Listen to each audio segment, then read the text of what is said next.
تو ہم جب بات کر رہے تھے کہ کیسے ڈار صاحب میجک وانڈ سے ڈالر کی قیمت نیچے لے آئیں گے، ہماری معیشت کو اوپر لے آئیں گے، تو یہ ان کا میجک وانڈ ہے کہ وہ بازار میں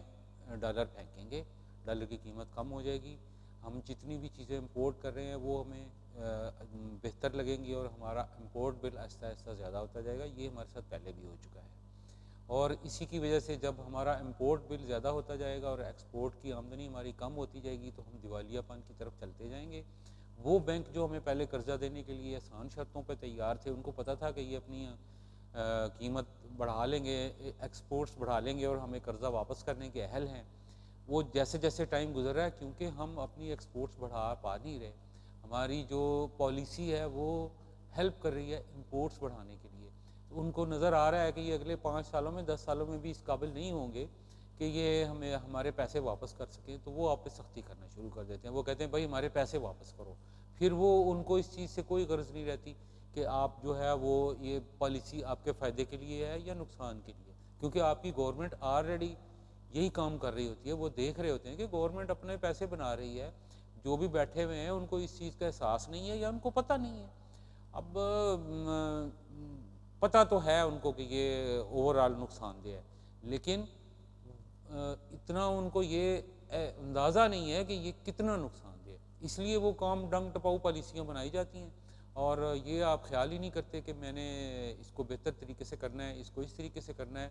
کہ کل کو جو ہے وہ ہم نے یہ پیسے دینے بھی ہیں۔ اب ہم نے ادھار کے پیسے لیے ہوئے تھے نا، وہ جو ادھار کے آپ نے پیسے اور ڈالر لیے ہوئے ہیں وہ آپ مارکیٹ میں بے دردی سے پھینک رہے ہیں تاکہ آپ کو امپورٹ سستی پڑے، اور آپ کی جو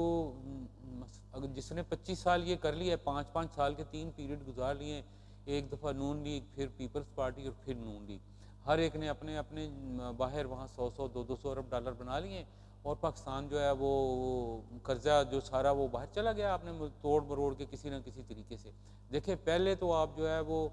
اس طریقے سے اپنے لوگوں کو فائدہ پہنچاتے ہیں، پھر آپ کے جو بزنس میں ہیں، آپ کی جو شوگر ملیں لگی ہوئی ہیں، شوگر مافیا بنا ہوا ہے، وہاں سے بھی آپ نے پیسے بنانے ہیں۔ یہ جو بڑی بڑی جو ملیں ہیں وہ تھوڑے سے لوگ ہیں نا، 100 150 لوگ ہیں،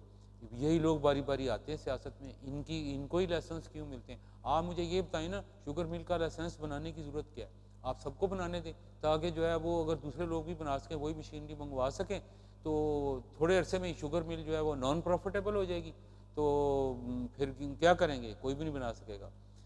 تو لیکن یہ کام ہم نے نہیں کرنا، اور اس میں ہم نے کہا کیا ہے کہ جی ہم شوگر انڈسٹری زیادہ اس لیے نہیں بناتے شوگر ملیں کہ لوگ گنا زیادہ لگائیں گے، اور شوگر جو ہے وہ گنا زیادہ لگا کے تو ہم جو ہے وہ کپاس کی فصل ہماری کم لگے گی۔ اب بھائی اگر کپاس کی فصل کم لگے گی تو آپ پہلے ہی گنا نہ لگوائیں، جن کی شوگر ملیں لگائی ہیں ان کو کیوں لگانے دی ہوئی ہیں، ان کو لائسنس کیوں دیے ہوئے ہیں؟ پھر وہ جب وہ ذخیرہ اندوزی کرتے ہیں اور قیمت جو ہے وہ اوپر لے جاتے ہیں تو ان کو آپ سے چیک تو ہوتا نہیں ہے، یا تو آپ چیک کریں یا ان کو کھول دیں، یا سب کے لیے کھول دیں، یا ان کی بھی بند کروا دیں۔ آپ کو پتہ ہونا چاہیے برازیل جو ہے وہ آج سے 25 30 سال پہلے جب ہمارے ہاں بے نظیر کی حکومت ہوتی تھی، اور اس دور میں وہاں پہ بھی امریکن گئے تھے، انہوں نے بھی جو ہے وہاں پہ بہت زیادہ پیسے دیے تھے ان کو، انہوں نے بھی جو ہے وہ گنے سے شوگر بنانے کی کوشش کی تھی، اور بہت بری طرح سے جو ہے وہ 1400 برازیلین ڈالر ایک امریکی ڈالر کے برابر ہو گئے تھے۔ پھر وہاں سے ایسا ایسا وہ اٹھے اور انہوں نے اس چنگل سے نکلے ہیں، ہم ابھی تک اس چنگل سے باہر نہیں نکلے، ہم کبھی امیر ترین کو، کبھی جہانگیر ترین کو، کبھی کسی کو مورد الزام ٹھہراتے ہیں۔ ہماری گورنمنٹیں بیسکلی اس معاملے میں مورد الزام ٹھہرانی چاہیے، انہوں نے یہ کام کیا ہے کہ آپ جو ہے یا تو اس کو اوپن کریں سب کے لیے، مارکیٹ کمپیٹ کرے، اور اس طریقے سے آپ کریں۔ اگر آپ نے سبسڈی دینی ہے تو پھر آپ اس کے اوپر بہت سخت قسم کا ٹیسٹ رکھیں۔ آپ کو پتہ ہے ویسپا اسکوٹر آخر کار ہمیں بند کرنی پڑی، پاکستان کی تھی وہ، پہلے اس کو رعایت اس لیے دی تھی کہ وہ کچھ عرصے کے بعد جو ہے وہ اسمبلنگ پاکستانی پارٹس بنانا شروع کر دے گی، اس نے وہی باہر سے پارٹس منگا کے، اور آپ کو پتہ ہے کہ 1.25 1.5 لاکھ تک اس وقت اس نے رکشہ پہنچا دیا تھا، یہ ضیاء الحق صاحب کے زمانے کی بات ہے۔ تو پھر ایسا ایسا ان کو بند کرنا پڑا، پھر سب کو آپ نے جو ہے وہ جب اجازت دی تو چائنا کی موٹر سائیکلیں آئیں اور ہونڈا آیا، اور پھر آپ نے جو ہے وہ اس طریقے سے جو بہت ساری آ گئیں، سب کو آپ نے چھوڑ دیا، اب چائنیز کمپنیاں بھی آ گئی ہیں، وہ اپنا برانڈ بھی بیچ رہی ہیں، اور موٹر سائیکل کی قیمت جو ہے وہ ٹکے ٹکے کی کر دی ہے، اسی لیے کی ہے نا کہ آپ نے سب کو چھوڑ دیا. اسی طریقے سے آپ گاڑی جو ہے کیوں صرف سوزوکی کو اجازت دی ہوئی ہے, یہ 2-3 گاڑیوں کو اجازت دی ہوئی ہے. اب زیادہ گاڑیوں کو اجازت دیں, وہ یہاں پہ بنائیں, ان کے اوپر پابندی ہو. اگر وہ ریٹرن پیریڈ جو آپ نے معاہدہ کیا تھا اس کے درمیان وہ نہیں بناتی, انکریز نہیں کرتی ملک میں بنانے والے اسپیئر پارٹس, تو پھر جو ہے ان کے اوپر ہیوی جرمانے ہو, ان کے اوپر ٹیکس بڑھ جائے تاکہ ان کو پھر پروفیٹیبل نہ رہ جائے. پھر دوسری چیز یہ ہے کہ جو باہر سے جو بڑی گاڑیاں ہیں جو زیادہ پٹرول کھاتی ہیں ان کے اوپر بہت زیادہ ٹیکس ہونا چاہیے, ان کو ڈسکریج کرنا چاہیے. یہ تو گائیڈ لائنز ہیں جو ہر بچے کو پتہ ہے, جو بھی اکنامکس کی ABC پڑھتا ہے اس کو پتہ ہے کہ یہ کام ہونے چاہیے. یہ کیوں نہیں ہوتے, اس پہ پوچھ گچھ کیسے ہو, عوام جو ہے وہ کیسے پوچھے, یہ ہے مین سوال. آپ نے یہ طریقہ ڈھونڈنا ہے کہ کل کو اگر عمران صاحب کی, خان صاحب کی بھی حکومت آتی ہے, ان کے وزیر خانہ سے بھی آپ نے یہ پوچھنا ہے کہ بھائی یہ کام کیوں نہیں ہو رہے, اور ان کو کرنے کے لیے پہلے بھی ان سے یہ پوچھا جائے کہ آپ یہ کام کیسے کریں گے, ہمیں بتائیں. یہ وہ چیزیں ہیں جو کہ بہت ہی ABC ہے, جس میں آپ نے دیکھا ہوگا اس میں حکومت پاکستان نے سگریٹ کی کمپنیوں پر وہ بہت زیادہ ڈیوٹی لگائی تھی, لیکن انہوں نے پاکستانی جو سگریٹ بنانے والی کمپنیاں ان پہ بھی ڈیوٹی لگی ہوئی تھی اور باہر والی پہ بھی لگی ہوئی تھی. تو وہاں پہ بھی آپ جو ہے وہ ان کو ایج نہیں دے رہے. آپ جو ہے باہر سے آنے والے سگریٹ پہ ہیوی ڈیوٹیز لگائیں, پاکستان پہ بننے والے ٹیکس پہ اسپیشلی اگر وہ سگریٹ ایکسپورٹ کر رہی ہیں تو ان کو آپ ڈیوٹی فری کر دیں, اور پاکستان میں جو انہوں نے سگریٹ بیچنے ہیں ان پہ بڑے ڈیوٹی لگائیں. اس طرح وہ ایکسپورٹ زیادہ کریں گے. یہ ایک طریقہ کیا جا سکتا ہے. پھر یہ بھی ہے کہ ہم جب امپورٹس کو ہم نے ہوا دی ہے, ان کو ہم نے ہر طرح کی ہم نے ان کو یہ چیزیں دی ہیں جو ان کے لیے آسانیاں پیدا کریں. سوری. تو آپ یہ دیکھیں گے کہ ہمارے ملک میں کیا ہوا, منرل واٹر تک ہمارے جو اشرافیہ وہ باہر کا لانے لگ گئی. سگریٹس باہر کے سارے ہر جگہ باہر کے سگریٹ چل رہے ہیں. سگریٹ پینا تو ویسے ہی ٹھیک نہیں ہے. اگر آپ پینا ہی چاہتے ہیں تو پاکستانی سگریٹ بھی پی لیں, صحت ہی خراب کرنی ہے نا, کسی طریقے سے بھی کر لیں, پھوکا مار لیں. پاکستانی جو ہے وہ اچھے, ہمارے کوئی تمباکو کا تو کوئی مسئلہ نہیں ہے, ہمارے بہت اچھا تمباکو ہوتا ہے. اگر اس کو بھرنے پیکنگ کرنے کا اچھا نظام ہے, ان کو مجبور کریں, آپ ان کو ریگولیٹ کریں, یہ بڑا آمدنی کا ذریعہ ہے, ان سے آپ ٹیکس بھی کلیکٹ کرتے ہیں, ان کو مجبور کریں اور ان سے اچھے طریقے سے یہ کام کروائیں. اس کے بعد جو ہے اب جو ہمارا یہ کنکلوژن جو ہم نے یہ نکالا ہے کہ بیسکلی ہماری آمدنی جو ہے وہ دو طریقوں سے بڑھنی چاہیے. اندرونی آمدنی ہماری جو ہے اس میں ڈائریکٹ ٹیکس زیادہ ہونے چاہیے, انڈائریکٹ ٹیکس کم ہونے چاہیے. نمبر 2, جو ایکسپورٹ ہے وہ ایکچوئل آپ کی ویلتھ ہے, ایکچوئل آپ کی آمدنی ہے, ایکسپورٹ زیادہ ہونی چاہیے اور امپورٹ کم سے کم ہونی چاہیے. ہمیں وہ طریقے اختیار کرنے چاہیے جس میں ہم ایکسپورٹ بڑھانے کے لیے جو ہے ان کو انسینٹیوز دیں. عمران خان صاحب نے جو لاسٹ ان کا جو تیسرا اور ساڑھے تین سال کی جو لاسٹ ان کا جو فزیکل ایئر تھا, اس میں ہماری ایکسپورٹ جو ہے پچھلے 14 سال کا ریکارڈ توڑ چکی تھی, اور انہوں نے ابھی بہت تھوڑا سا کام کیا تھا اس پہ, ابھی بہت کام ہو سکتا ہے. آپ امپورٹس کم کرتے ہیں, یہ بھی ایسے ہی ہے جیسے کہ آپ ایکسپورٹس بڑھا رہے ہیں. تو یہ دو طرفہ معاملہ ہے. ڈالر اسحاق ڈالر صاحب اگر وہی پرانا فارمولہ آپ استعمال کرنا چاہیں گے تو اب وہ میجک وانڈ نہیں چلے گا. اس کی ریزن کیا ہے؟ اس کی ریزن یہ ہے کہ آپ کو قرض تو کہیں سے نہیں مل رہا. پاکستان نے اس سال 40 ارب ڈالر جو ہے وہ واپس کرنے ہیں, جو ہم نے قرضے واپس کرنے ہیں, جن کے سود اور ان کی قسطیں جو ڈیو ہوئی ہیں. اس فزیکل ایئر میں آپ 40 ارب ڈالر کہاں سے لائیں گے؟ اگر آپ کہتے ہیں کہ ہم یہ امریکہ بہادر جو ہے وہ آپ کے قرضے معاف کروا دے گا, تو معاف کروانے والا کسی کو نہیں ہے.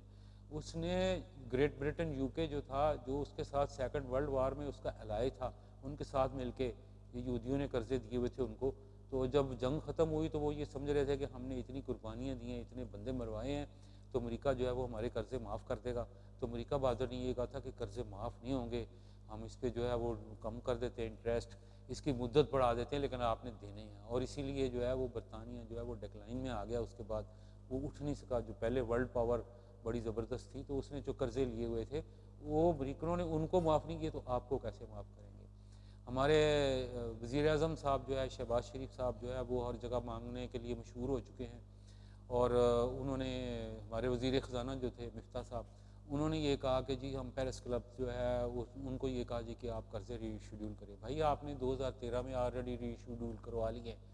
وہ 30 سال کے لیے ری شیڈول ہو چکے, اس کی اور کیا ری شیڈولنگ کرنی ہے آپ نے؟ چائنا کو آپ نے بہت سارے پیسے دینے ہیں، اس نے جو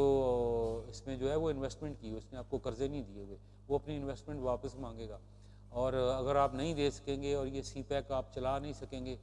تو سری لنکا والے حالات صرف پیدا نہیں ہوں گے، سری لنکا وہ آپ کے آ کے تو ادھر قبضہ بھی کرے گا، دیکھیں وہ آپ کے سر پہ بیٹھا ہوا ہے، وہ امریکہ کی طرح دور نہیں ہے۔ یہ دانش مندی کا تقاضا تو یہی تھا کہ ہم جو ہے اس سے اچھے تعلقات رکھتے اور اس سے پھر ہم ری شیڈولنگ بھی مانگ سکتے تھے۔ اول تو ہمیں یہ کرنے کی ضرورت تو پڑتی لیکن بہت کم پڑتی اگر ہم عمران خان کی سیٹ حکومت کو نہ چھیڑتے۔ 1.5 سال اس کی حکومت اور تھی، وہ اور کر لیتا اگر 1.5 سال، تو اس کے حالات ایسے ہی ہونے تھے جو اس وقت شہباز شریف کی حکومت کو جو چیزیں فیس کرنی پڑتی ہیں، ہو سکتا ہے اس کو بھی وہی چیزیں فیس کرنی پڑتی، ہو سکتا ہے وہ نکل جاتا، لیکن اگر نکل جاتا تو وہ اپنی تدبیر سے نکلتا۔ آپ نے جو ہے اس کی بلا اپنے سر لی ہے اور اب آپ جو ہے وہ رو رہے ہیں کیونکہ آپ کی نیت صاف نہیں تھی۔ آپ کی نیت کیا تھی؟ نیت صرف یہ تھی کہ نیب کے قوانین کو اپنی مرضی سے موڑا جائے اور وہاں سے اپنے کیس معاف کروا لیجیے۔ کیس آپ نے معاف کروا لیے، ملک کی ایسی کی تیسی لگ گئی ہے اور اس کا آپ کے پاس حل بھی کوئی نہیں ہے، اور اب آپ چھوڑتے ہوئے اس لیے گھبرا رہے ہیں کہ ہماری جو ہے حکومت جائے گی، آئندہ ہمیں 5 سال 7 سال بھی حکومت بنانے کا موقع نہیں ملے گا، اور اگر فوراً 2-3 مہینے کے اندر اندر جو ہے وہ عمران خان صاحب آ گئے تو وہ بہت سارے قانون آپ کے واپس کروا دیں گے، اور عدالتوں کے اوپر جو ہے، عدالتیں تو آپ کو پتہ ہی ہے ہماری، ان کی کوئی اسپائنل کارڈ نہیں ہے کہ وہ کسی کے سامنے کھڑے ہو سکیں، جو صاحب لوگ جو کہیں گے اس کے حساب سے ان کے فیصلے آنے شروع ہو جائیں گے، کیس دوبارہ کھول جائیں گے، یہ دوبارہ کام لمک جائے گا، اور یہ ہمیشہ سے ایسا ہی ہوتا ہوا آ رہا ہے، ہمیشہ سے ایسا ہی ہم نے کرنے کی کوشش کرنی ہے، ہم نے اس کو ٹھیک کرنے کی کوشش کرنی ہی نہیں ہے، لیکن اب جو ہے وہ ٹائم بہت، پلوں کے نیچے سے بہت سارا پانی بہہ چکا ہے۔ سندھ میں حالات بہت خراب ہیں، بلوچستان میں حالات بہت خراب ہیں، جنوبی پنجاب کا آدھا حصہ جو ہے وہ آپ کا پانی میں ڈوبا ہوا ہے، اور یہ پانی کیونکہ براستہ سندھ جانا ہے اور سندھ نے اتنی برے طریقے سے اس کو مینیج کیا ہوا ہے کہ پانی اترنے میں بہت ٹائم ملے گا۔ پاکستان بہت زیادہ خرابی کی طرف جا رہا ہے اور سیدھا کرنے کا کوئی چانس نظر نہیں آ رہا، تو اب عوام جو ہے ان کو یہ فیصلے اپنے ہاتھوں میں لیں جس طریقے سے بھی لینا چاہتے ہیں۔ میں دیکھ رہا ہوں کہ عمران خان صاحب، مجھے امید نہیں تھی کہ وہ اتنے اچھے انداز میں اس تحریک کو لے کے چلیں گے، انہوں نے بہت زیادہ ریسٹرینٹ کا مظاہرہ کیا ہے، وہ معاملات کو خراب کرنے کی کوشش نہیں کر رہے ہیں لیکن وہ اپنا حق بھی چھوڑنے کی بات نہیں کر رہے ہیں۔ اللہ کرے کہ وہ اپنے اس مقصد میں کامیاب ہوں اور ہم خرابی پیدا کیے بغیر پاکستان کو صحیح رستے کی طرف موڑنے میں کامیاب ہو جائیں۔ اگر ہم اس میں کامیاب ہو جاتے ہیں تو دوسرا جو ہمارے پاس اہم ٹاسک یہ ہوگا کہ پھر ہم خان صاحب کی محاسبے کے لیے تیار ہوں، ہم ان کو سجیشنز بھی دیں، ان کو چیک بھی کریں، ان سے پوچھتے بھی رہیں کہ بھائی یہ کام آپ نے کرنا تھا کیوں نہیں کر رہے، کیوں؟ اب ہمارے بہت سے لوگوں کو جو معاشی پہلو پہ جو لوگ زیادہ جانتے ہیں، جو پولیٹکس میں زیادہ جانتے ہیں، دیکھیں کچھ چیزیں ایسی ہیں جن میں آپ کو بہت زیادہ نالج کی ضرورت نہیں ہے۔ کسٹوڈین جو تشدد ہوتا ہے جس طرح کے شہباز گل پہ ہوا یا نہیں ہوا، چلیں آپ جو غالباً تو ہوتا ہی ہے، اس کے علاوہ جو کام رانا ثناء اللہ صاحب نے مئی میں کیا تھا 24 مئی کو، کیا وہ کام ہماری قوم کو منظور ہے؟ ہرگز منظور نہیں ہے، لیکن یہ ساری حکومتوں کے دور میں جب آپ حکومت میں ہو، جب آپ پاور میں ہو، اس وقت اس کو صحیح کرنے کی ضرورت ہے، اس وقت عوام کو پریشر ڈالنے کی ضرورت ہے۔ اگر 2/3 میجارٹی سے خان صاحب آتے ہیں تو خان صاحب سے یہ قانون جو ہے وہ چینج کروانے کی ضرورت ہے، ان کے اوپر پریشر ڈال کے کہ آپ اس میں سخت قانون بنائیں اور اس کے اوپر عمل درآمد کو یقینی بنائیں۔ اسی طریقے سے ہمیں کسٹوڈین تشدد کے علاوہ جو ہے جو غائب ہونے والے لوگ ہیں، جو ہماری ایجنسیاں جو بندے اٹھاتی ہیں، ان کے اوپر بھی سخت کارروائی کرنی پڑے گی۔ آپ نے عدالتوں کے اوپر چھوٹا ہوا ہے، عدالتیں تھوڑی ان کا محاسبہ کر سکتی ہیں، عدالت کی کوئی اسپائنل کارڈ نہیں ہوتی جب تک حکومت اس کے ساتھ نہ ہو۔ حکومت کا مطلب یہ ہے کہ آپ کی اسٹیٹ اس کے ساتھ ہو، اسٹیٹ آرگنز جو ہے وہ جو آرگینک پارٹ ہے جو اسٹیٹ کا، جو اس کے جو انسٹیٹیوٹ ہیں وہ اس کی ہیلپ کریں، اس میں جو ہے وہ پولیٹیکل لوگ جو ہے وہ آگے آئیں گے، ایجنسیاں تو آگے نہیں آئیں گی، ایجنسیوں کا تو یہ اپنا کیا ادھر ہے، وہ تو اپنے لیے آسان رستہ ڈھونڈیں گی نا کہ جی ہم نے کیونکہ سیفٹی رکھنی ہے اس لیے ہمیں آپ پورے اختیار دیں۔ وہ ساری دنیا سیفٹی رکھتی ہے، ساری دنیا میں پولیس بہت اچھی ہے، جہاں پہ امریکہ، برطانیہ اور جو دوسرے ملک ہیں وہاں پہ پولیس جو ہے وہ کیا جرائم پہ قابو نہیں پاتی، ان سے زیادہ اچھے طریقے سے قابو پاتی ہے۔ ان کی عدلیہ جو ہے کیا وہ جرائم پہ قابو پانے میں مددگار نہیں ہے؟ وہاں پہ زیادہ اچھی عدلیہ ہے۔ آخر ورلڈ رینکنگ میں ہمارا آخری جو ہے 3-4 ملکوں، شاید 3-4 ملک ہی ایسے ہیں جن کی عدلیہ کا نمبر ہمارے سے بھی خراب ہے، ورنہ ہم بہت نیچے ہیں اس میں۔ کیوں ہے؟ اس لیے کہ ہم اس کے اوپر ہم توجہ نہیں دے رہے، ہم اس پہ وہ توجہ نہیں دیتے جب ہم اچھی حکومت بھی ہوتی ہے۔ تو یہ چیزیں ہمیں دیکھنی چاہیے۔ ایک تو موجودہ حکومت سے بچیں، ان لوگوں سے بچیں، یہ جو پٹواری کلچر ہے اس سے بچیں۔ لیکن اگر آپ خان صاحب کو لے آئیں اور ان کے اوپر پکڑ دھکڑ آپ کی سخت نہ ہو، ان کو آپ چیک نہ کریں، چیک اینڈ بیلنس سب کے لیے ضروری ہوتا ہے، ان کو آپ چیک کریں، بار بار چیک کریں کہ یہ کام کیوں نہیں ہوئے۔ اب ان سے یہ اس طرح کے جو ایکسکیوز سننے کی ضرورت نہیں ہے کہ یہ بزدار جو ہے وہ میری مجبوری ہے۔ اب کوئی مجبوری نہیں ہے۔ کیوں پولیس ریفارمز نہیں ہوئی؟ جب کے پی کے میں اتنی کامیاب پولیس ریفارمز ہوئی تھیں، وہ ریفارمز پنجاب میں بھی ہونی چاہیے تھی۔ اگر آپ نہیں کر سکتے تو چھوڑ دیں، پہلے ہی چھوڑ دیں، ہاتھ میں ہی نہ لیں۔ اگر کرنی ہے تو صحیح طریقے سے کریں۔ تو خان صاحب کو بھی چیک کریں، ہر حکومت کو چیک کریں۔ یہ جو ایجنسیوں نے جو ادھم مچایا ہوا ہے اور چور بازاری مچائی ہوئی ہے، ان کو بھی چیک کرنے کی ضرورت ہے۔ اگر وہ سیفٹی نہیں کر سکتے تو ہٹ جائیں، کسی اور کو لے آئیں۔ بہت لوگ ہیں پاکستان میں، قابل لوگوں کی کمی نہیں ہے، اتنے زبردست قسم کے ہیکر موجود ہیں، اگر جنہوں نے وقتہ ڈالا ہوا ہے تو وہ ہیکرز جو ہے وہ آپ سیفٹی نیٹ ورک میں نہیں لا سکتے۔ بہت کچھ ہو سکتا ہے، ایسی کوئی بات نہیں ہے۔ اور کافی لمبی ہو گئی ہے ویڈیو، اور وما علینا الا البلاغ۔ انشاءاللہ نیکسٹ ٹائم دیکھیں گے کہ کیا بنتا ہے۔ اللہ حافظ۔